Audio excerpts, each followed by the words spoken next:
අපේ අලුත් අය වෙනුවෙන් මගේ හොඳ කාලේ නේද මේ මහා අපරාධේ වැයුනේ හරිම කෙනා මං පන ඔබට ආවයි ලොකුනේ නෑ මං දන්නේ ආයේ හිතට කවුරුත් එයි කියා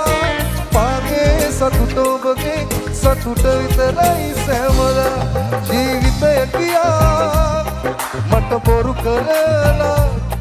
මේ මතක තියාගනු අතර ගියේ ඔබ හොඳම කෙනා තමයි ජීවිතය කියා මට බොරු කරලා මේ මතක තියාගනු අතර ගියේ ඔබ හොඳම කෙනා තමයි